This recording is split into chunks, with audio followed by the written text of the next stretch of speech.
Ayan, good day everyone. This is Ka-Blessing TV once again. Ayan. Welcome sa ating Facebook page, Ka-Blessing TV. Sa mga ngayon pa lamang makakapanood o makakapakinig ng ating video dito sa Ka-Blessing TV. Welcome po sa ating Facebook page. And this time we're going to pray for our nation. Okay? Pananalangin natin ang bansang Pilipinas. Okay? Regardless of our sabi nga sino man ang ating sinusuportahang kandidato, sino man ang ating pinagtatanggol na kandidato, may kanya-kanya tayong opinyon, pero yun nga, sana magkaisa tayo na kailangan ng panalangin ng ating bansa. Okay?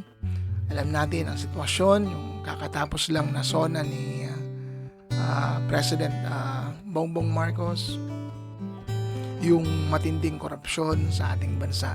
Alam natin yan ay hindi nakatago o hindi sikreto. Alam natin yan.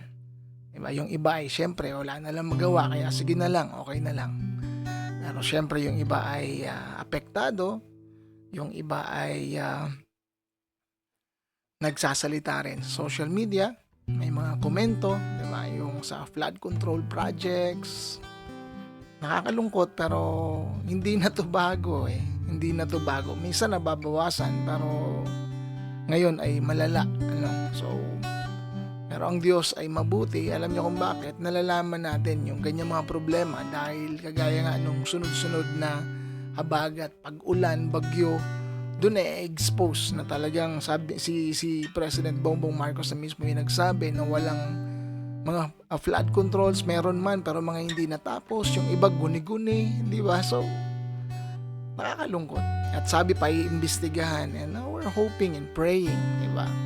And then yung ibang politiko naman natin ay walang ibang ginawa kundi ang atakihin ng kapwa politiko, di ba? So sila ay nagbabangayan, nagbabatuhan ng mga putik.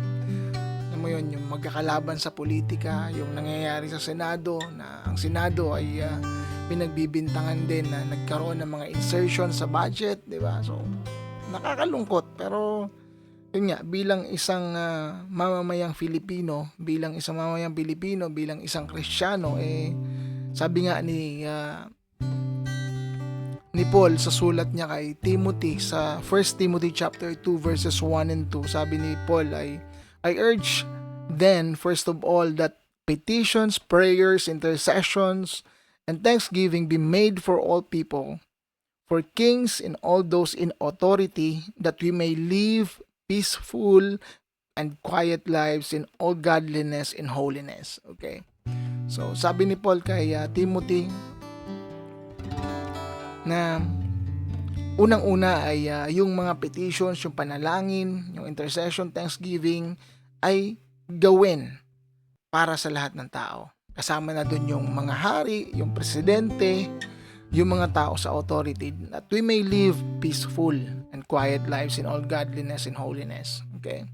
So, responsibilidad din natin yon bilang mga Pilipino, bilang mga Kristiyano, mga naniniwala sa Diyos, syempre, na ipanalangin ng mga leader natin. Kahit ayaw natin sa kanila, kahit sino pa sila, kahit ano pa ang ginawa nila, wala tayong magagawa kundi ang ipanalangin sila. So this morning we're going to pray for the Philippines. Mag-pray natin ang ating mga leader.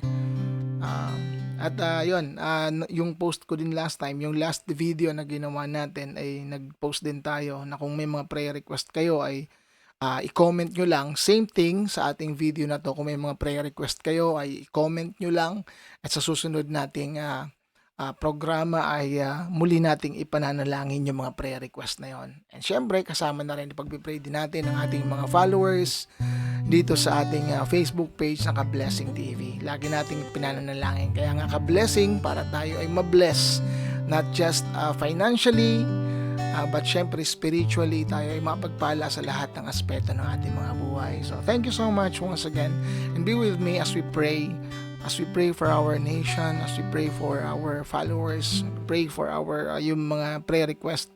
Actually, ilan lang naman yung naglagay. May mga nagpasalamat. Salamat po. Amen. So sige, let's pray. Pwede ba nating ipanalangin ang ating bansa sa umagang ito? Can we just pray for our nation right now?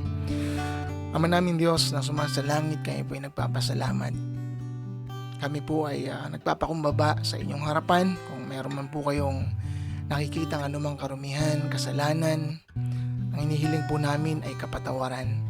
Hiling po namin ay kalinisan ng aming mga puso upang sa aming paglapit, pagdulog sa inyo ay mapakinggan niyo po ang aming panalangin. Higit sa lahat, matugon niyo po ang aming panalangin. Ama, patuloy po namin dinadalangin ang aming bansang Pilipinas.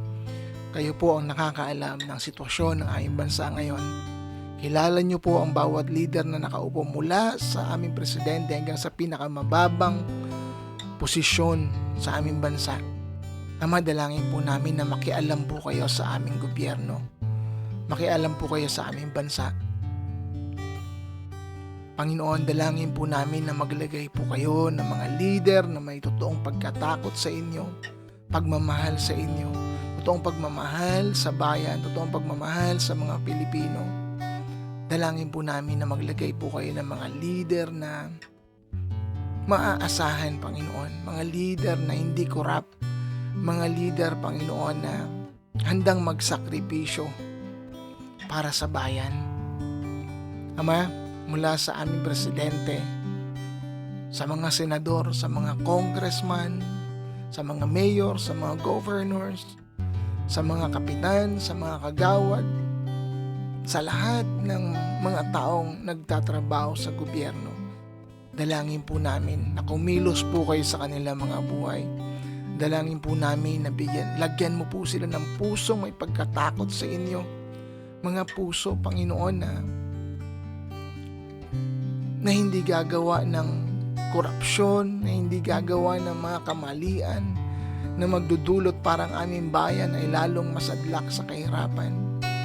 Panginoon, kayo po nakakabatid ng sitwasyon ng aming bansa. Dalangin po namin na alisin mo yung mga leader, Lord, na kung saan walang ibang inisip kundi ang nakawi ng kaban ng bayan. Walang ibang inisip kundi ang kanilang sarili. Walang ibang iniisip kundi, O Diyos, ang kanilang sariling kapakanan. Palitan niyo po sila ng mga leader na totoong may pagmamahal sa iyo, takot sa iyo at pagmamahal sa aming bayan. Lord, we are praying that you would bless all of our leaders. Maaring ayaw man namin sa kanila, ngunit sila ang nasa pwesto, and we are praying for them, Lord.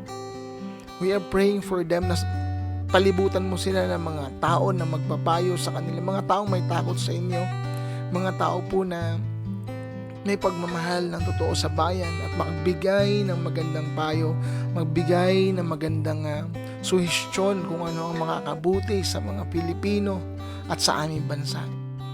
Panginoon, kayo po ang mamuno sa aming bansa. Kayo po ang magpala sa mga Pilipino. Nakikita niyo yung mga kababayan namin na nahihirapan sa kanilang buhay sa araw-araw, yung halos isang kahig, isang tuka, yung iba walang makain, ngunit ang aming mga pinuno ay nagpapakasasa, Panginoon, sa marangyang buhay. Panginoon, nakikita niyong lahat ng yon, at dalangin po namin na makialam po kayo. Dalangin po namin na kumilos po kayo at gumawa po kayo ng himala sa aming bansa. Panginoon, dalangin po namin ang iyong makapangyarihang kamay ay gumalaw at ipakita niyo po na kayo ang hari ng bansang Pilipinas. Kayo ang may likha ng buong mundo. Kayo ang may likha ng buong sangkalawakan. Kayo ang Diyos na buhay, na walang imposible sa inyo, Panginoon. Maraming salamat, Lord God. Maraming pong salamat, Panginoon. And this time, Lord, I'm praying, Lord, sa mga prayer request ng ilan sa aking mga followers dito sa Facebook page. Dalangin po namin sa panalangin may lube, Panginoon, that you would provide all their needs, lalo ng pag-aaral ng kanyang mga apo. Kayo po ang patuloy na magpala sa kanilang hanap buhay, pagtitinda man, pagtatanim. Bless, Lord, the works of their hands. Dalangin ko po, Panginoon, na pagpalain mo ang kanilang mga hanap buhay, ang kanilang mga negosyo. Pagpalain mo, Father God, si Kathleen Felio, pagpalain mo, Lord God, si May Belen Briola, Palain mo, Panginoon, si Yolanda Escriba. Palain mo, Panginoon, si Daniel Bargante, si Sheila Quiñones, Lord, si Winnie, maging si Brother Rod Magsino, Lord God, si Sheila Palaez, Lord. Bless them. Bless all of my followers sa Facebook page na to. Whatever the prayers of their hearts, Lord, hindi man nila binanggit, we believe, Lord God, that you know them, Lord. You know their needs. And I just speak blessing their lives, physically, emotionally, spiritual blessings, financial blessings be upon them, Lord. Salamat na marami, Lord. Continually bless, Lord, yung mga tao nakasupport sa Facebook page na to, mga nagla-like, nagko-comment, nag-share ng mga videos.